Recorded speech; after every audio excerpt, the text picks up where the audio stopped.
So as I speak with companies, with my salespeople, with other groups about developing their sales skills, I tell them that one of the most important things they can do is to immerse themselves in sales.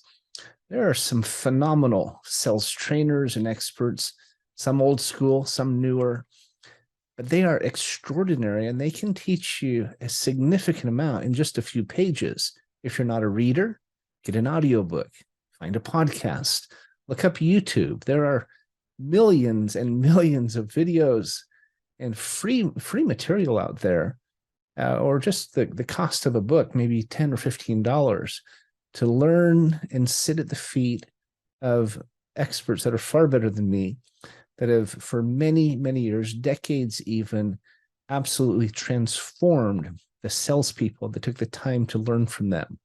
I highly recommend you look at trainers like Dale Carnegie and Tom Hopkins, Grant Cardone, David Sandler. I think of Zig Ziglar. Now, some of these are old school, but even though some of their techniques and some of their approaches might be a little bit outdated, there are more up-to-date methodologies and approaches out there. You can learn a lot from these old school sales dogs.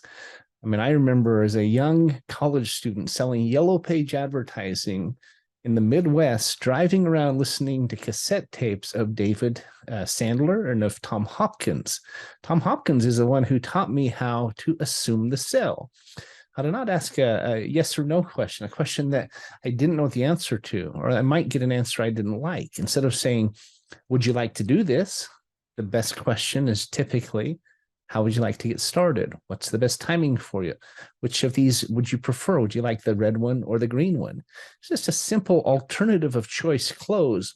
But in my lifetime, I have closed millions and millions of dollars of business just with that one technique that I learned from Sir Tom Hopkins. Now, I don't know that he's been knighted, but he probably should have been, because he has really helped train and groom and develop millions of salespeople over the years. And I was one of them. I look at others like Dale Carnegie. One of the most important lessons I learned in the Dale Carnegie sales course is how to remember names. You know, our brains think in pictures. We don't think in words. So when we meet someone for the first time, we need to put their name into some form of picture. We need to write it down, repeat it several times, ask some questions, use the name in the conversation, maybe a handful of times. Nice to meet you, Jim. Well, tell me, Jim, where are you from? Things like that. But most importantly, peg it, as they say, peg it to a picture. And the more unusual the picture, the better. My name is Patrick. My last name is Laing, L-A-I-N-G. If I was trying to remember my name, I'd probably picture me laying in a field of four-leaf clovers, laying there. Now, that's one thing that might help, but if you make it unusual, odd, or memorable, even better. Maybe I'm laying there because I'm staked down and I have red ants crawling all over my body, hoping that my good luck pulls me through. It's just an example, but the more you can use pictures to remember names, the more you can peg them in your mind in that way, the easier it is to remember things, and the better you'll do in sales or in business if you can remember people's names. So whether you're assuming the sell from a Dale Carnegie or from a Tom Hopkins lesson, or you're remembering names and remembering that a person's name is the most valuable, the most important word in any language, as I learned from Dale Carnegie, these and other tips are well worth taking the time to acquire.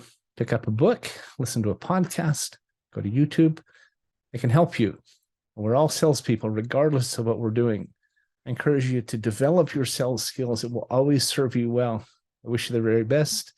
I'll talk to you again tomorrow.